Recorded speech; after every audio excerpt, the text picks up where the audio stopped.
ప్రియ దేవుని బిడ్డలారా, బైబిల్ చదవటం వినటం వల్ల మనలో విశ్వాసం పెరుగుతుంది. మన మార్గానికి త్రోవ చూపుతుంది. సమస్త జనులను శిష్యులనుగా చేయుడి మత్తయి 28:19 వచనంలో దేవుని వాక్యం తెలియచేస్తోంది. తెలుగు బైబిల్స్ను ఆర్ఆర్కే మూర్తి గారు రీసెర్చ్ చేసి విశ్లేషణ చేసిన బైబిల్లోని ప్రతి అధ్యాయాలను వచనాలను వరుస క్రమంలో అనగా ఆదికాండం నుండి ప్రకటనా గ్రంథం వరకు ఇవ్వబడుతుంది. ప్రతి ఒక్కరూ ఆధ్యాత్మికంగా విశ్వాసంలో బలపడి మీ జీవితంలో ఎదుర్కొంటున్న సమస్యల నుండి విడుదల పొందండి. ప్రతి ఒక్కరూ మీ దీవెన టీవీని సబ్స్క్రైబ్ చేసి ఈ వాక్యాన్ని లైక్ చేసి మీ మిత్రులకు బంధువులకు షేర్ చేయండి. దేవుని సువార్తను ప్రకటింపబడుటలో మీరు పాలిభాగస్తులు కండి. సోదరుడా, సోదరి, ఈరోజు మన పాఠం నిర్గమకాండం 37, 38 అధ్యాయాలు. సావధానంగా వినండి. 37వ అధ్యాయంలో గుడారం యొక్క వివిధ భాగాలు మనకు జ్ఞాపకం చేయబడుతున్నాయి. ఇంతకు ముందు ఒకసారి ఈ విషయాలన్నీ మనం విన్నాము. గుడారములోని ప్రతి వస్తువు మనకు ఎన్నెన్నో ఆధ్యాత్మిక సత్యాలను బోధిస్తుంది. చెప్పిందే మళ్లీ ఎందుకు చెప్తారు అంటారా? బైబిల్ సత్యాలకు పునరుక్తి దోషమంటూ లేదు. జాగ్రత్తగా వినండి. బెసలేలు తుమ్మకర్రతో ఆ మందసాన్ని చేశాడు. దాని పొడవు 2.5 మూరలు, దాని వెడల్పు 3.5, దాని ఎత్తు కూడా 3.5. లోపల వెలుపల దానికి మేలిమి బంగారు రేకు పొదిగించి దానికి చుట్టూ బంగారు జవను చేశాడు. దానికి 4 బంగారు ఉంగరాలను పోతపోసి ఒక ప్రక్కన 2 ఉంగరాలు, ఎదటి ప్రక్కన 2 ఉంగరాలు ఉండేటట్లు దాని 4 కాళ్లకు వాటిని తగిలించాడు. అతడు తుమ్మకర్రతో మోతకర్రలను చేసి వాటికి బంగారు రేకులను పొదిగించి మందసాన్ని మోయడానికి దాని ప్రక్కల మీది ఉంగరములలో ఆ మోతకర్రలను జొనిపాడు. అతడు మేలిమి బంగారుతో కరుణాపీఠాన్ని చేశాడు. దాని పొడవు 2.5 మూరలు, దాని వెడల్పు 1.5 మూర. అతడు 2 బంగారు కెరూబులను చేశాడు. కరుణాపీఠము యొక్క 2 కొనలను వాటిని నగిషీ పనిగా చేశాడు. ఒక్కొక్క కొనను, ఒక్కొక్క కెరూబును కరుణాపీఠముతో ఏకాండముగా దాని 2 కొనల మీద కెరూబులను చేశాడు. ఆ కెరూబులు పైకి విప్పిన రెక్కలు గలవై కరుణాపీఠాన్ని తమ రెక్కలతో కప్పాయి. కెరూబుల ముఖాలు ఒకదానికి ఒకటి ఎదురుగా ఉన్నాయి. వాటి ముఖాలు కరుణాపీఠము వైపుగా ఉన్నాయి. బెసలేలు తుమ్మకర్రతో బల్లను చేశాడు. దాని పొడవు 2 మూరలు, దాని వెడల్పు 3, దాని ఎత్తు 1.5 మూర. దానికి మేలిమి బంగారు రేకు పొదిగించి దానికి చుట్టూ బంగారు జబను చేశాడు. దానికి చుట్టూ బెత్తెడు బద్దె చేసి ఆ బద్దెపైన చుట్టూ బంగారు జబను చేశాడు. దానికి 4 బంగారు ఉంగరాలను పోతపోసి దాని 4 కాళ్లకు ఉండిన 4 మూలలయందు ఆ ఉంగరాలను వేశాడు. బల్లను మోయడానికి మోతకర్రలు ఉండే ఆ ఉంగరాలు దాని బద్దెకు సమీపంగా ఉన్నాయి. బల్లను మోయటానికి తుమ్మకర్రతో మోతకర్రలను చేసి వాటికి బంగారు రేకును పొదిగించాడు. బల్ల మీద ఉండే దాని ఉపకరణాలను అనగా దాని గంగాళాలను, దాని ధూప కలశాలను, దాని గిన్నెలను, తర్పణము చేయడానికి దాని పాత్రలను మేలిమి బంగారముతో చేశాడు. ఈ సందర్భంలో బయటి ఆవరణాన్ని కొంచెం గమనించాలి. బయట ఇత్తడి బలిపీఠం, ఇత్తడి గంగాళం ఉన్నాయి. పరిశుద్ధ స్థలంలో ప్రవేశించినప్పుడు అందులో 3 వస్తువులు కనబడతాయి: సువర్ణ దీపవృక్షము, సముఖపు రొట్టె బల్ల, ధూపవేదిక. అతి పరిశుద్ధ స్థలంలో నిబంధన మందసం, కరుణాపీఠం ఉన్నాయి. వివరాలు జాగ్రత్తగా వినాలి. బెసలేలు మేలిమి బంగారంతో దీపవృక్షాన్ని చేశాడు. ఆ దీపవృక్షము, దాని ప్రకాండమును, దాని కొమ్మను నగిషీ పనిగా చేశాడు. దాని కలశముల మొగ్గలు, పువ్వులు ఏకాండమైనవి. దీపవృక్షము యొక్క ఇరు ప్రక్కల నుండి 3 కొమ్మలు, అదేవిధంగా దాని ప్రక్కల నుండి 6 కొమ్మలు బయలుదేరాయి. ఒక్క కొమ్మలో మొగ్గలు, పువ్వులు గల బాదము రూపమైన 3 కలశాలు. సోదరుడా, సోదరి, గుడారములో మొత్తం 7 వస్తువులున్నాయి. మొదట ఇత్తడి బలిపీఠం. ఇది యేసుక్రీస్తు శిలువను సూచిస్తుంది. బలిపీఠము వద్ద పాప క్షమాపణ లభిస్తుంది. ఇత్తడి గంగాళం వద్ద శుద్ధి కలుగుతుంది. యేసు ప్రభు తన వారిని తన రక్తంతో శుద్ధి చేస్తాడు. పాపి తన పాపాలను ఒప్పుకోవాలి, దేవుని క్షమాపణను పొందాలి, ఆత్మశుద్ధి అనుభవించాలి. పరిశుద్ధ స్థలం ఆరాధన స్థలం. ఇందులో బంగారు దీపవృక్షముంది. ఈ దీపవృక్షం లోకానికి వెలుగై ఉన్న యేసుక్రీస్తునే చూపుతుంది. సముఖపు రొట్టెల బల్ల యేసుక్రీస్తును చూపుతుంది. యేసే మనకు జీవాహారమై మనల్ని పోషిస్తాడు. ధూపవేదిక ప్రార్థనా స్థలం, అనగా మనకు విజ్ఞాపనకర్తయైన యేసుక్రీస్తును ఇది చూపుతున్నది. మా శ్రోతలు మరో విశేషం గుర్తించాలి. హెబ్రీ పత్రికలో ధూపవేదిక అతి పరిశుద్ధ స్థలంలో ఉన్నట్లు చెప్పబడింది. పరిశుద్ధ స్థలంలో ఉండవలసిన ధూపవేదిక అతి పరిశుద్ధ స్థలంలోకి ఎందుకు వెళ్ళింది?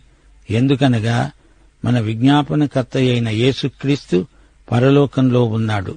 అది అతి పరిశుద్ధ స్థలం. అయితే పరిశుద్ధ స్థలంలో మనకు ఈ లోకంలో ధూపవేదిక ఉన్నది. విశ్వాసులు దేవుణ్ణి ఆరాధించడానికి పరిశుద్ధ స్థలంలోనికి రావాలి.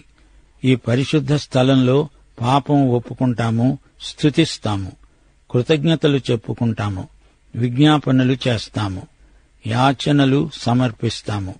ఇదంతా ఆరాధనలో భాగమే. ఇది పరిశుద్ధ స్థలంలో జరుగుతుంది. ఇది లోకములో ఉన్న వెలుగు కాదు, దీపవృక్షము నుండి వచ్చే వెలుగు. లోపలికి రావాలి, సేవ చెయ్యాలంటే మనకు లోకజ్ఞానం పనికిరాదు. దేవుని వాక్యపు వెలుగు మనకు కావాలి.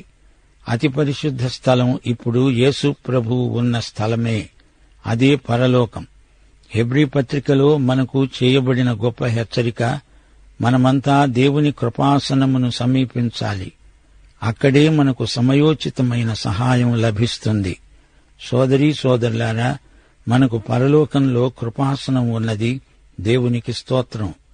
యేసుక్రీస్తు ఈ లోకానికి వచ్చినప్పుడు ఈ గుడార సంకేతము పూర్తిగా క్రీస్తునందు నెరవేరింది. అంతేకాదు, ఆయన మరో అద్భుతం చేశాడు. అరణ్యంలోని గుడారం భూసంబంధమైనది. అందులోని పలకలు, స్తంభాలు దిమ్మెల ఆధారంగా నిలవబడి ఉన్నాయి. అయితే మన పాపాలకు యేసు ప్రభు వెల చెల్లించాడు. శిలువ మీద మన పాపాల కోసం తన రక్తాన్ని ధారపోశాడు. అప్పుడు ఈ గుడారం పరలోక సంబంధమైనది అయింది. యేసు శిలువే ఇత్తడి బలిపీఠం. మనల్ని రక్షించడానికి యేసు రక్తం కార్చాడు. ఆయన ఇప్పుడు అతి పరిశుద్ధ స్థలమైన పరలోకంలో ప్రవేశించాడు. రక్షించబడిన మన కోసం విజ్ఞాపన చేస్తున్నాడు. అతి పరిశుద్ధ స్థలం ఇప్పుడు పరలోకంలో ఉన్నది. దేవుని దగ్గరికి వెళ్లాలంటే మనం ఊర్ధ్వముఖంగా పైకి వెళ్ళాలి. ఈ లోకంలో మనం ఉన్నాం. పరలోకంలో మన ధూపవేదిక అయిన యేసు ప్రభువు ఉన్నాడు.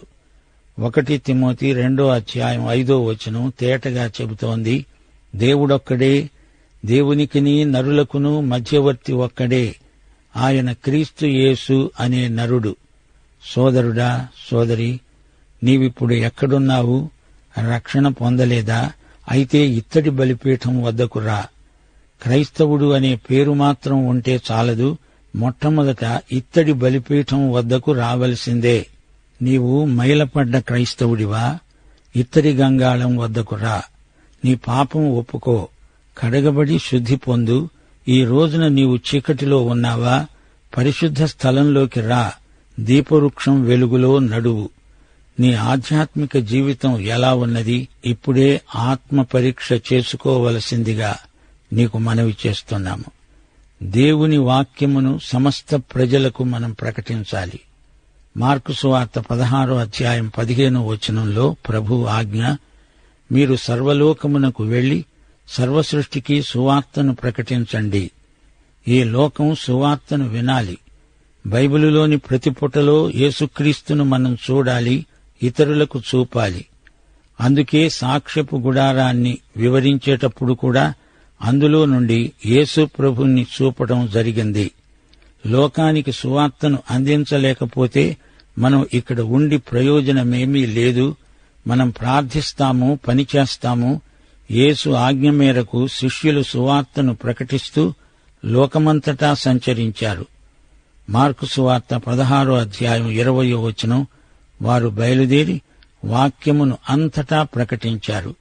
దేవుని వాక్యాన్ని ప్రకటిస్తే దేవుడు వారికి సహకారుడై ఉంటాడు. సూచక క్రియల వలన వాక్యాన్ని స్థిరపరుస్తాడు కూడా. అయితే మనం వాక్యం ప్రకటించాలి. మనము ఒప్పుకొన్న దానిని ప్రజలకు చెప్పాలి. విశ్వాసము గలవారు దాన్ని ప్రకటించాలి. ప్రేమలాగే విశ్వాసం కూడా ఆధ్యాత్మికమైనది, హృదయ సంబంధమైనది. క్రియారూపంలో చూపకుండా ప్రేమను ఎలా వ్యక్తం చేయగలం? దేవుని వాక్యములోని క్రీస్తును, అనగా లేఖనములలోని క్రీస్తును మనం ప్రకటించాలి. సోదరీ సోదరులారా, నిర్గమకాండం 38వ అధ్యాయంలో గుడారము విషయమే ఇంకా కొనసాగుతుంది. నిర్గమకాండం 25వ అధ్యాయం మొదలుకొని సాక్ష్యపు గుడారం వివరాలు ఎన్నెన్నో చెప్పబడినవి. ఇప్పుడు బెసలేలు అతని సహాయకులు కలిసి గుడారాన్ని నిర్మిస్తున్నారు. 38వ అధ్యాయానికి వచ్చేటప్పటికి గుడార నిర్మాణము పూర్తి కావచ్చింది. ఈ అధ్యాయంలో గుడారం బయటి ఆవరణం వర్ణించబడింది. మేఘస్తంభం నడిపించినట్లు వారు నడిచారు. యాజకులు మందసాన్ని మోసుకుంటూ ముందు నడిచారు. మేఘస్తంభం ఆగినప్పుడు వారు ఆగారు. ఆగిన చోట గుడారం వేశారు. వస్తువులను వాటి వాటి స్థానంలో నిలిపారు. పలకలను నిలువబెట్టారు. నారతో పేనిన తెరలు, పొట్టేళ్ల చర్మం, వివిధమైన రంగులు, సముద్రవత్సల చర్మం, ఇవన్నీ వేటి స్థానంలో అవి అమర్చబడతాయి. ఈ గుడారము యొక్క సౌందర్యాన్ని లోపలి నుండే చూడాలి. ప్రతి వస్తువు ఆరాధనను గురించి, స్తుతి స్తోత్రములను గురించి, దేవుని ఆశీర్వాదములను గురించి మనకు ఎన్నెన్నో పాఠాలు నేర్పుతుంది. బయటి ఆవరణం, దాని చుట్టూరా ప్రహరీ, నారతో నేయబడిన తెరలతో ఏర్పరచబడింది. బయటి ఆవరణంలో ఇత్తడి బలిపీఠం, గంగాళం ఉన్నాయి. అతడు ఆవరణం తయారు చేశాడు. కుడివైపున, అనగా దక్షిణ దిక్కున 100 మూరల పొడవు గలవి, పేనిన సన్ననారవి అయిన తెరలున్నాయి. వాటి స్తంభాలు 20, వాటి ఇత్తడి దిమ్మెలు 20. ఆ స్తంభముల వంకులు, వాటి పెండె బద్దలు వెండివి. ఉత్తర దిక్కున ఉన్న తెరలు 100 మూరలు, వాటి స్తంభాలు 20, వాటి ఇత్తడి దిమ్మెలు 20. ఆ స్తంభముల వంకులు, వాటి పెండె బద్దలు వెండివి. పేనిన సన్న నార తెరలు యేసుక్రీస్తు యొక్క మానవతను సూచిస్తాయి. ఈ తెరలు మానవుణ్ణి, దేవుణ్ణి వేరు చేస్తాయి. సోదరీ సోదరులారా, యేసుక్రీస్తు యొక్క రక్తం చిందించకుండా మానవునికి పాపక్షమాపణ కలగదు. సన్నని నార తెర యేసు మానవత్వమే. అయితే యేసు చనిపోకపోతే, యేసు జీవిత చరిత్ర మాత్రమే మనలను రక్షించలేదు.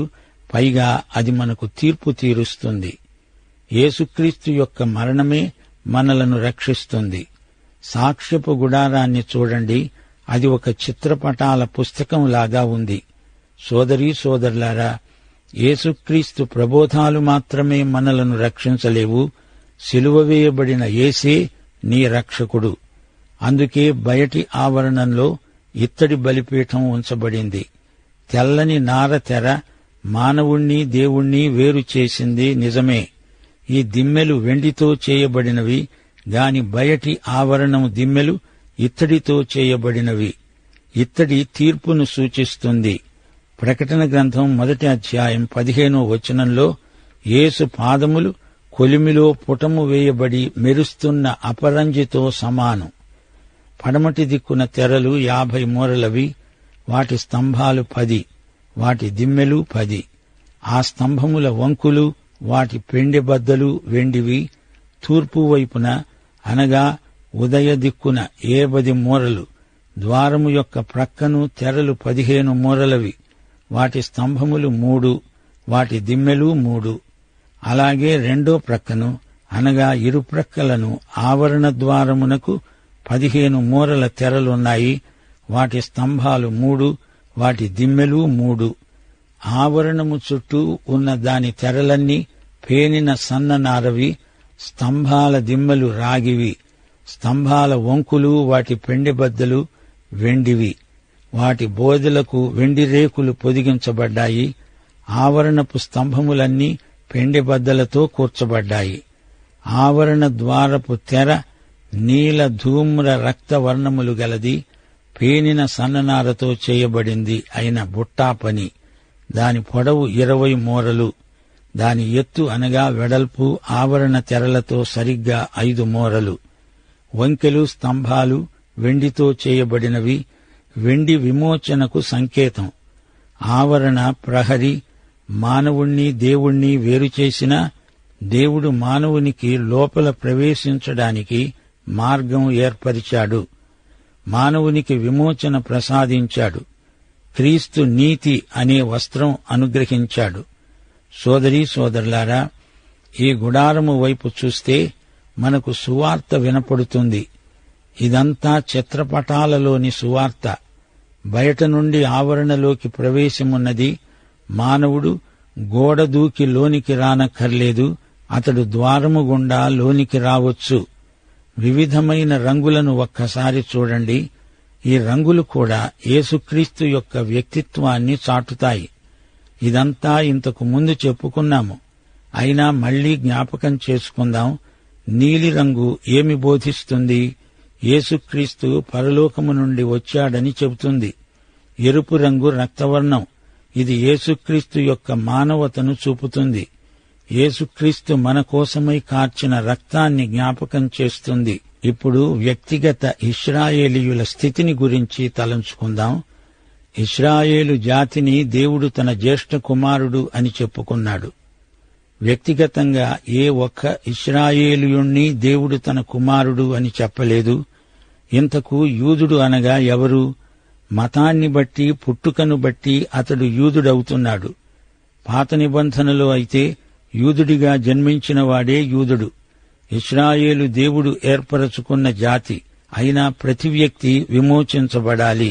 వెండి దిమ్మెలపై గుడారం నిలిచి ఉంది, అనగా అందలి సేవ విమోచనాత్మకమైనది.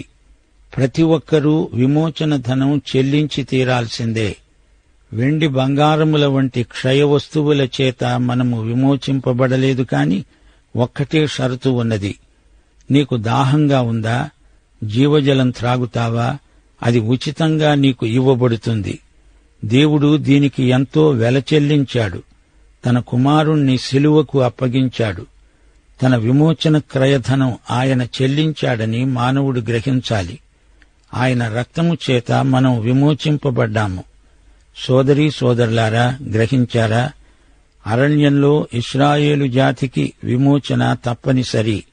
అయితే వారు వాగ్దత్త భూమిలో ప్రవేశించాలి. ప్రవేశించిన తరువాత దానిని పూర్తిగా స్వతంత్రించుకోవాలి. అప్పుడే వారు విముక్త ప్రజలు.